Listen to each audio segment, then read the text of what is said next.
Assalamualaikum warahmatullahi wabarakatuh. Bertemu lagi dengan saya Nining Wahyuningsih. Saya adalah seorang ASN di Dinas Pendidikan Pemerintah Provinsi Jawa Barat. Saya bekerja sebagai guru sejarah di SMA Negeri 10 Kota Tasikmalaya.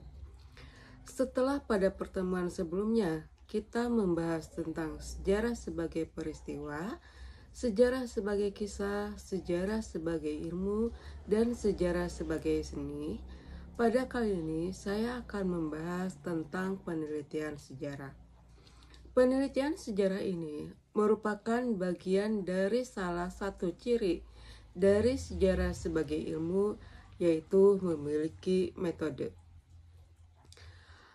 Metode penelitian sejarah atau langkah-langkah penelitian sejarah terdiri dari 4 tahap, yaitu heuristik, verifikasi atau kritik, interpretasi, dan historiografi.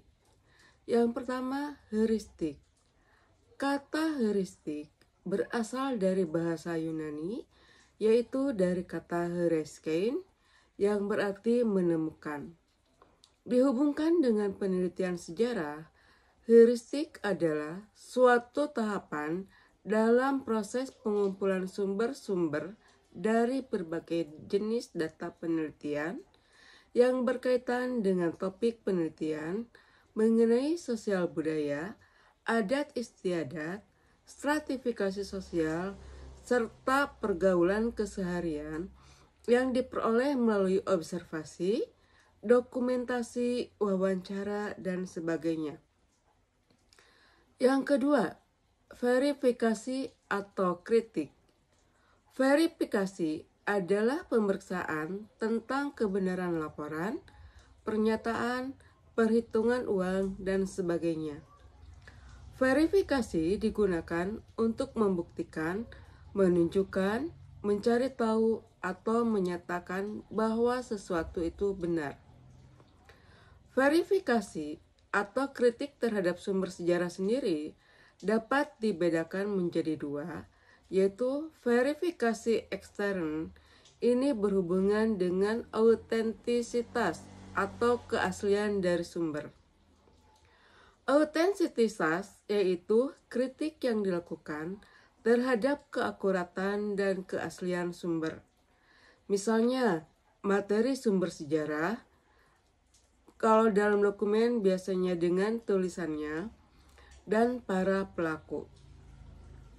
Aspek yang dikaji dalam kritik ekstern mencakup waktu atau penanggalan, bahan untuk membuat sumber, dan pembuktian keaslian.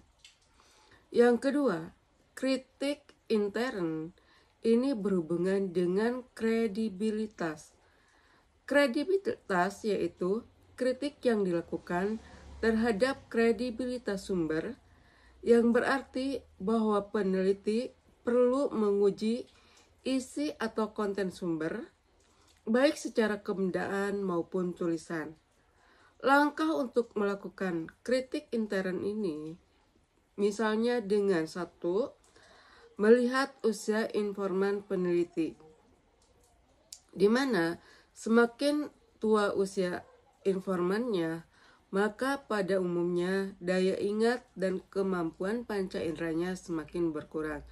Meskipun mungkin ceritanya akan benar-benar seperti yang dialami ketika peristiwa itu terjadi.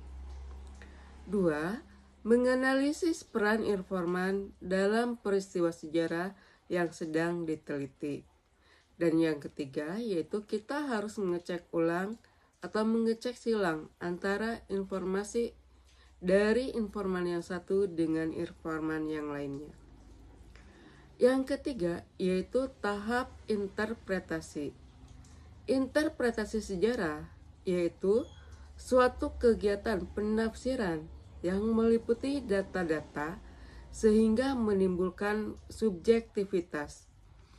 Biasanya dalam bentuk melakukan analisis terhadap peninggalan sejarah, baik dalam bentuk simbol, gambar, dan di berbagai media. Misalnya saja, saat seorang arkeolog melakukan penelitian pada sebuah gua yang ada pada area dindingnya terdapat sejumlah gambar dan simbol. Gambar ini tentunya dibuat dengan maksud dan tujuan tertentu, misalnya menjelaskan suatu kebiasaan atau suatu tradisi. Interpretasi dilakukan agar kumpulan gambar dan simbol ini bisa diartikan dan kemudian disampaikan dengan bahasa yang mudah dipahami. Hasil interpretasi ini kemudian menemukan bukti sejarah lengkap dengan informasi yang dimiliki dengan bukti sejarah tersebut. Dan yang terakhir yaitu historiografi.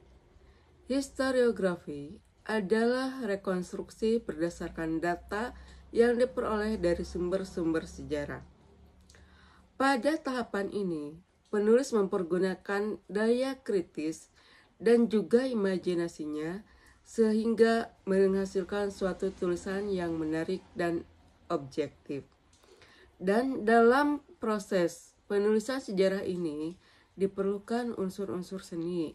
Misalnya harus melibatkan emosi, kemudian menggunakan bahasa yang lugas, kemudian ada imajinasi.